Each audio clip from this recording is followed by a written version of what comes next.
Baik, Assalamualaikum warahmatullahi wabarakatuh. Berikut ini kita lanjutkan perkuliahan Farmasi Fisika 1 dengan tema termodinamika ya. Jadi ini melanjutkan mungkin dari pembahasan termodinamika yang sudah pernah dilakukan di mata kuliah kimia fisika. Kita akan lanjutkan di sini. Mungkin kita akan bisa mulai dari review dulu ya. Kita review termodinamika materi kita. Review materi termodinamika.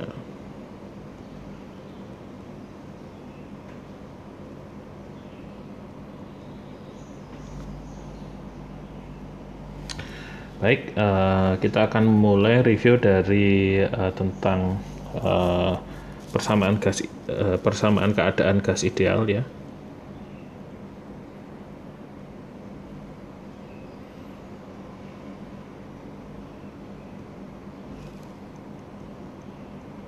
Oke, jadi persamaan keadaan gas ideal itu tentu Anda semua sudah cukup akrab, yaitu PV sama dengan NKT. Jadi kita akan mulai dari yang NKT dulu. N jumlah molekul, K kali T. K konstanta Boltzmann, T adalah temperatur, di mana T dihitung dalam satuan Kelvin ya. Kemudian tentu Anda juga sudah mengenal bahwasanya ada bentuk lain dari persamaan ini, yaitu PV sama dengan nRT. Dengan N kecil itu adalah jumlah mol, kalau N besar itu adalah jumlah total partikel. Jadi kita bisa di sini ada semacam persamaan yang kita bisa simpulkan dari dua ini ya, bahwasanya jumlah total seluruh partikel itu adalah jumlah mol dikali dengan bilangan Avogadro ya. Jadi ini adalah bilangan Avogadro yang Na ini nilainya adalah 6,022 kali 10 pangkat 23 partikel per mol. Jadi 1 mol itu adalah 6,022 kali 10 pangkat 23 partikel gitu ya. Jadi kalau misalnya N-nya ini kita substitusi, N yang ada di sini kita ganti dengan ini, maka kita bisa dapatkan misalnya dari sini kita substitusi masuk ke sini, maka kita dapatkan PV sama dengan N Na K kali T gitu ya. Dengan Na ini atau bilangan Avogadro dikali dengan konstanta Boltzmann itu adalah R atau konstanta gas ya. Jadi ini adalah nRT, itu adalah relasi dari persamaan keadaan gas ideal. Nah, berikutnya kita akan review singkat tentang teori kinetik gas juga. Sini tentang teori kinetik gas.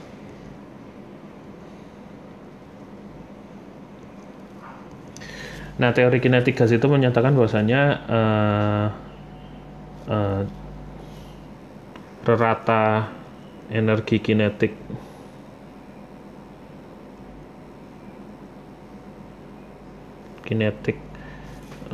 molekul pada temperatur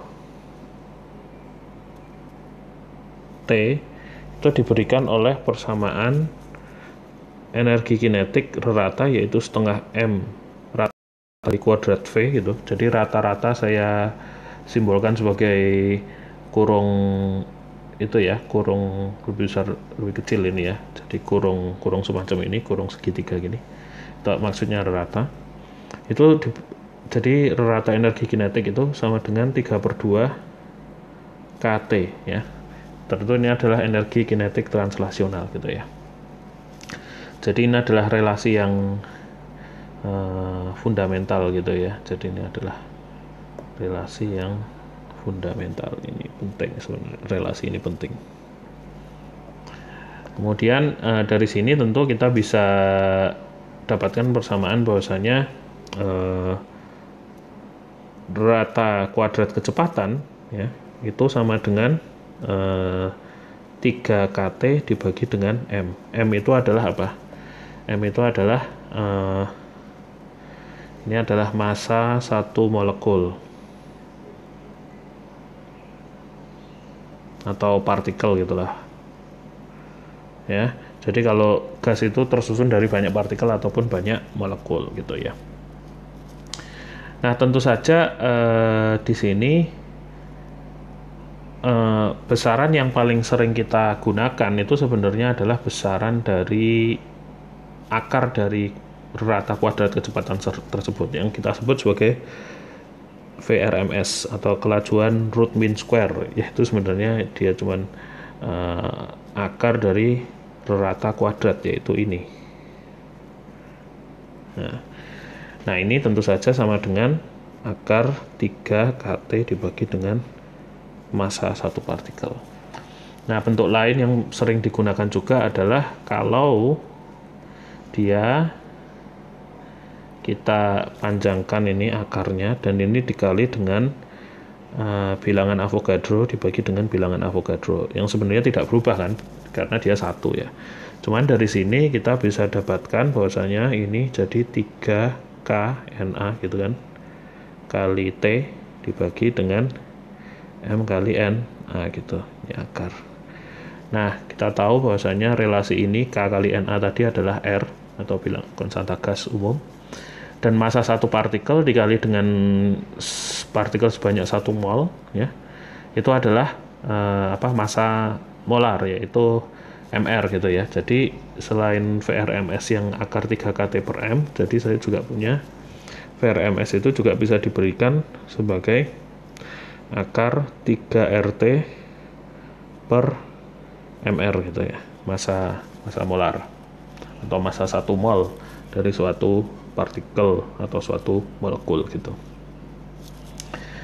Nah, jadi dua ini bisa digunakan ya, tergantung apa yang ditanyakan nanti, dalam apa dia diketahui gitu ya.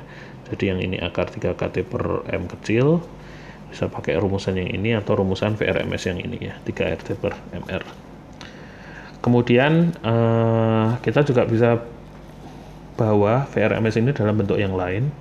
Tentu kita ingat bahwasanya persamaan gas umum RT ini apa? RT itu sama dengan PV dibagi N kan, atau KT itu adalah PV dibagi N besar. Jadi persamaan-persamaan ini masih bisa diubah lagi gitu dalam P kali V. Jadi atasnya KT atau RT ini diganti menjadi PV gitu ya. Jadi misalkan kalau kita mau ubah yang ini gitu, maka saya punya persamaannya yang di sini. Kalau kita lihat dari sini ini kan kita punya relasi RT itu sama dengan PV dibagi dengan jumlah mol gitu ya. Sehingga kalau kita menggunakan itu, maka VRMS di sini juga bisa diubah menjadi VRMS sama dengan akar 3 PV dibagi dengan N dikali M R gitu. Oke. Nah, sekarang ini sama dengan apa? Jadi kalau kita lihat di sini N dikali MR bagian bawah ini, N itu kan satuannya mol, sedangkan yang MR itu satuannya apa? Dia itu kan massa 1 mol gas atau 1 mol partikel gitu ya. Berarti dia satuannya adalah gram per mol kan gitu, gram per mol. Sehingga kalau ini dicoret, ini kita menghasilkan apa? Kita menghasilkan massa total dalam satuan gram ya. Jadi ini sebenarnya adalah massa total dari gas. Nah, sehingga kalau kita menggunakan itu, maka VRMS-nya ini kita bisa tuliskan sebagai ya, dari sini VRMS-nya itu kita bisa tuliskan sebagai akar 3 PV, V-nya itu adalah volume ya, yang di sini dari persamaan gas ideal. Di sini adalah massa dari gas gitu. Sedangkan yang atas itu adalah volume dari gas. Nah ya, jadi kita bisa tulis sebagai 3 PV per M, atau kalau kita tahu M per V itu adalah rho atau kerapatan massa dari gas, maka VRMS juga bisa ditulis sebagai akar 3 kali tekanan dibagi dengan rho dari gas, ya.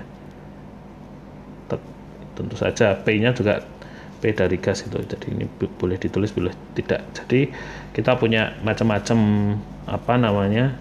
rumusan untuk kelajuan root mean square atau kelajuan VRMS itu. Oke. Berikutnya kita akan review tentang hukum termodinamika gitu ya. Jadi ini tadi kita udah review tentang persamaan gas ideal, kemudian teori kinetik gas, kemudian di sini kita akan review tentang hukum-hukum termodinamika. Hukum termodinamika, kita mulai dari hukum termodinamika 1 yang dalam bentuk matematisnya kita bisa tuliskan sebagai dU atau perubahan energi internal dari suatu gas ideal sama dengan dq plus dw, perubahan panas ditambah dengan perubahan kerja. Nah, kalau kerjanya kerja mekanik, maka dw-nya ini diberikan dalam bentuk min PdV. Nah, itu ya. Jadi kerjanya kalau kerja mekanik atau kerja ekspansi volume, entah itu ekspansi atau kompresi, itu diberikan oleh minus PdV. Sehingga du ini juga bisa ditulis sebagai dq min PdV gitu. Nah, Anda bisa lihat di kuliah kita sebelumnya di kimia fisika, mungkin bisa dicek lagi, bahwasanya D yang ada tanda barnya gini, itu menandakan bahwasanya diferensial yang non eksak gitu ya. Jadi dia ketika diintegralkan gitu, dia bergantung pada lintasan, sedangkan D yang tidak ada coretnya itu adalah diferensial yang eksak. Ketika diintegralkan dia tidak bergantung pada lintasan integrasinya gitu. Nah, dari sini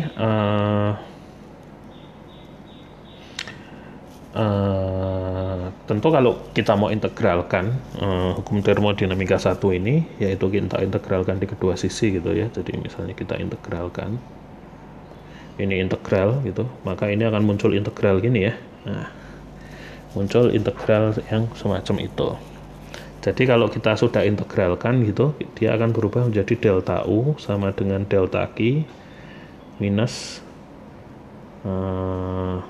atau plus gini aja. Kita integralnya jangan yang dari sini lah. Kita integralkan yang dari hukum satunya aja. Jadi kalau hukum 1 itu kita integralkan gitu ya. Dari sini. Hukum 1 itu kan berarti yang ini. Berarti integral du sama dengan integral dq gitu, plus integral dw gitu. Maka ini akan berubah menjadi delta U sama dengan delta Q plus delta W. Nah, sekarang kita akan coba ingati beberapa persyaratan khusus ya, atau beberapa proses-proses khusus di termodinamika, yaitu ada yang kita sebut sebagai proses isobarik di mana tekanan tidak berubah. Ada juga proses yang namanya proses isotermal di mana temperatur itu tidak berubah. Kemudian ada juga proses isohorik.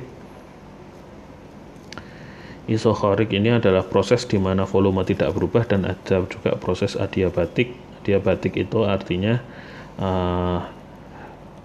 tidak ada panas yang keluar masuk sistem gitu ya. Isobarik itu dP sama dengan 0, isotermal dt sama dengan 0, isohorik dV sama dengan 0, adiabatik dq sama dengan 0. Ini adalah proses-proses khusus. Ini akan mempengaruhi bentuk integral energi internal dan juga bentuk kerja ya. Dia terutama nanti kita lihat di sini bentuknya macam-macam untuk proses yang ini, terutama yang 3 ini.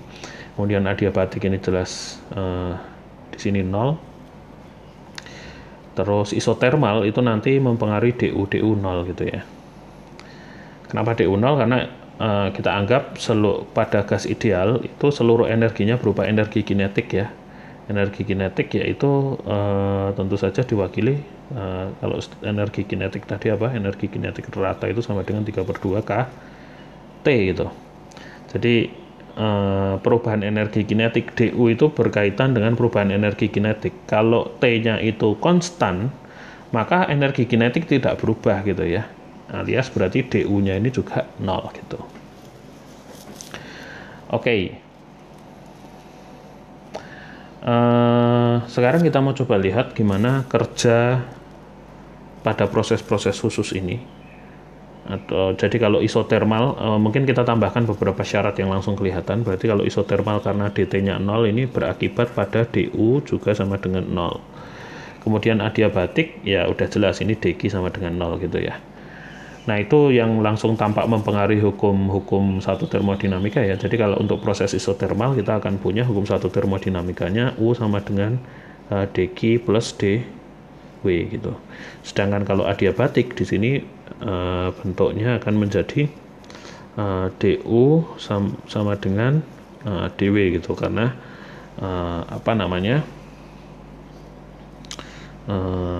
dq-nya sama dengan 0. Kemudian kita lihat gimana kerja dinyatakan dalam proses isobarik, isotermal, dan isohorik ya. Jadi ada kerja-kerja khusus, misalnya kerja isobarik, yaitu kerja ketika tekanannya tidak berubah, maka dw tadi itu sama dengan min p dv kan gitu ya. Kemudian misalnya ekspansi dari kemudian kita integralkan gitu. Misalnya kita integralkan.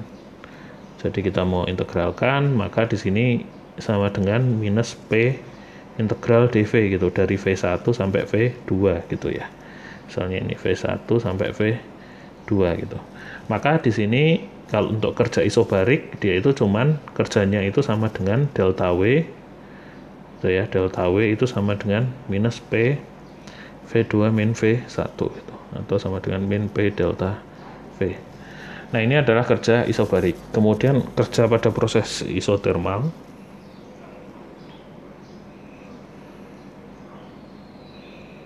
Kerja isotermal itu berarti masih sama, berarti delta W itu sama dengan min integral V1 V2 dari P dV. Cuman sekarang proses isotermal itu P-nya itu karena bukan konstan, dia tidak bisa dibawa keluar dari tanda integral. Kita harus lihat dari persamaan gas ideal, yaitu P sama dengan nRT dibagi volume kan. Ya, maka dari sini kita punya minus nRT V1 V2 dV dibagi V. Nah, jadi integralnya yang harus kita kerjakan ini. Ini sama dengan min nRT ln V2 dibagi V1, atau kalau tanda minusnya mau kita hilangkan ya kita jadi ini naik ke sini kan jadi pangkat min 1 ya, jadinya sama dengan nRT ln V1 per V2 gitu.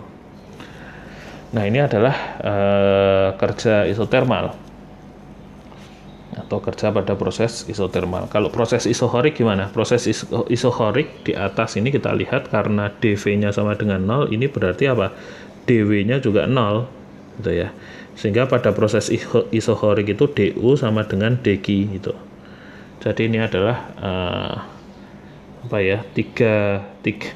tiga hukum satu termodinamika yang termodifikasi ya. Pada proses adiabatik hukum satu termodinamikanya jadi ini, pada proses isohorik hukum satu termodinamikanya jadi ini, pada proses isotermal hukum satu termodinamikanya jadi seperti ini gitu. Baik, kemudian kita bisa review tentang potensial termodinamika. Kita bisa mulai dari entalpi dulu ya.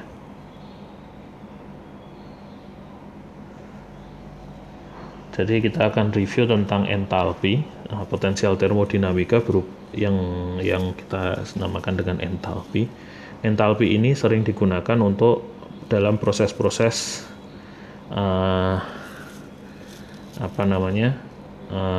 reaksi kimia ya, sering dipakai dalam proses reaksi kimia. Oke, kenapa ya? Kita lihat di sini. Definisi awal dari entalpi itu simbolnya adalah H, didefinisikan sebagai energi internal ditambah dengan P kali V gitu. Nah, dari sini yang biasa ingin diketahui dari entalpi itu adalah perubahannya, yaitu DH-nya. Berarti DH di sini sama dengan DU plus PDV plus VdP. Nah, ini adalah aturan diferensial ya. Jadi U kali V sama dengan DUV gitu kan. Berarti DU kali V plus VDU. Nah, ini adalah aturan diferensial. Nah, kenapa entalpi itu sering dipakai dalam proses-proses yang melibatkan reaksi kimia? Karena reaksi kimia itu biasanya terjadi pada tekanan konstan.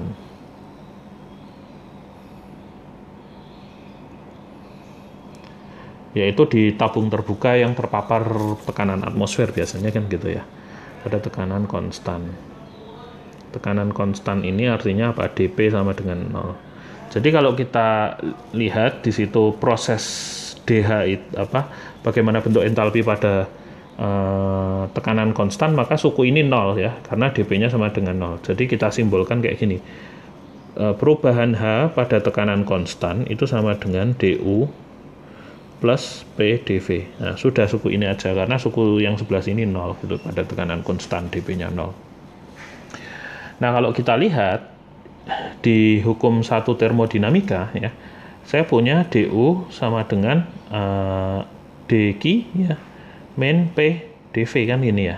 Sehingga di sini juga bisa dituliskan dQ itu sama dengan DU plus P dV. Jadi kita lihat ini sama ya. DU plus P dV, ini juga DU plus P dV, yang menyatakan bahwasanya apa? Ini dQ ya. Jadi perubahan entalpi pada tekanan konstan itu sama dengan perubahan energi panas pada sistem gitu. Jadi kita mengetahui perubahan entalpi sistem pada tekanan konstan, sama saja kita mengetahui perubahan panas dari sistem gitu ya. Nah, tentu kalau kita melihat ada yang namanya panas gini, kita ada satu konsep lagi yang sering dikaitkan, yaitu adalah konsep kapasitas panas ya.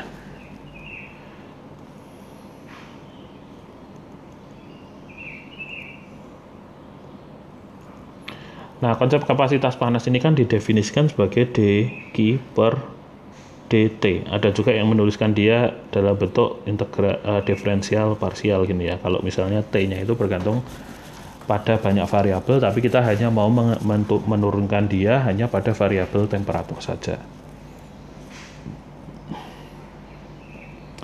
Nah, di sini saya lebih condong misalkan kita pakai yang ini aja ya, dQ yang total ini ya. Jadi perubahan total panas terhadap temperatur gitu.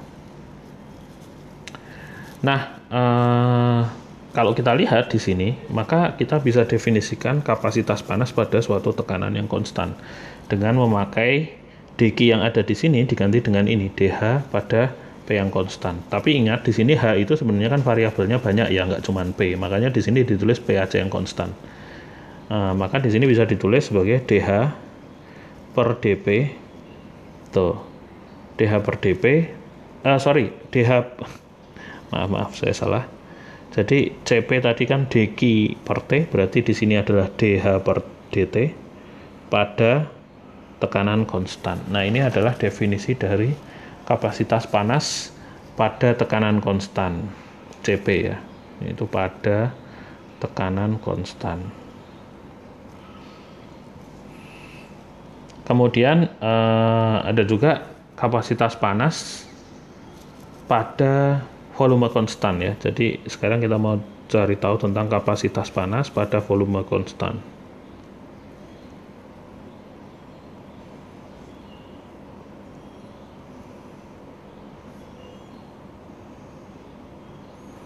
Nah, kapasitas panas pada volume konstan ini tentu sama, yaitu kita harus melihat dQ per dt, tapi syaratnya volume sistem dijaga supaya konstan. Nah, dQ-nya itu kita bisa lihat dari hukum satu termodinamika ya. Nah, kita tahu proses volume konstan ini adalah proses isohorik. Proses isohorik itu apa? dW-nya sama dengan 0 gitu ya. kalau dW-nya sama dengan 0, maka hukum satu termodinamikanya itu adalah dU sama dengan dQ gitu ya. Jadi perubahan panas itu sama saja dengan perubahan U pada volume konstan gitu ya. Nah, sehingga dari relasi ini saya juga bisa tuliskan kapasitas panas pada volume konstan bisa dituliskan sebagai dU per dt pada volume konstan. Nah, ini adalah dua definisi kapasitas panas CV dan CP.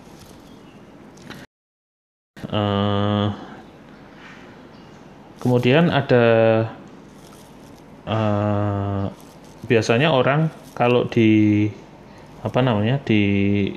kita mempelajari reaksi kimia menggunakan yang ini ya, karena reaksi kimia itu terjadi pada open vessel atau tabung yang terbuka gitu, sehingga dia terpapar pada tekanan atmosfer yang konstan. Jadi ini yang sering digunakan untuk di reaksi kimia gitu ya. Nah, kemudian ada juga istilah kapasitas, ada panas jenis, ada istilah yang namanya panas jenis, atau bahasa Inggrisnya itu adalah specific heat gitu.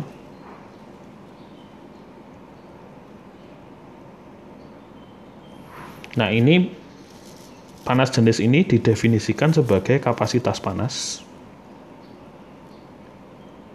Kapasitas panas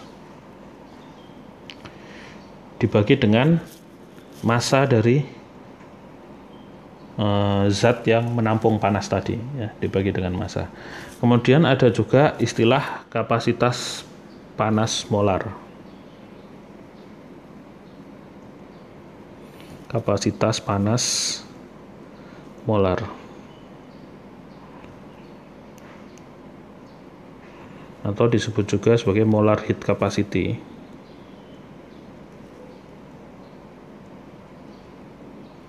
Nah, ini didefinisikan sebagai panas jenis kapasitas panas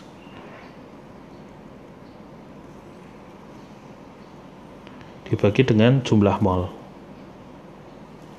Nah, ini adalah dua definisi juga yang sering digunakan untuk menggambarkan kapasitas panas spesifik atau intinya kapasitas panas dari suatu zat. Nah, bedanya antara kapasitas panas dengan panas jenis atau kapasitas panas molar ini adalah besaran intensif ya. Jadi kita pernah membahas di kuliah kimia fisika ya. Jadi kalau besaran ekstensif, panas jenis itu besaran ekstensif ya. Kapasitas panas itu besaran ekstensif. Itu adalah besaran yang bergantung dari ukuran dari sistem, sedangkan kalau intensif itu tidak bergantung ukuran dari sistem gitu. Nah, ini adalah sedikit review kita tentang termodinamika. Berikutnya kita akan coba melihat bagaimana pengerjaan soal-soal yang terkait dengan materi review termodinamika ini.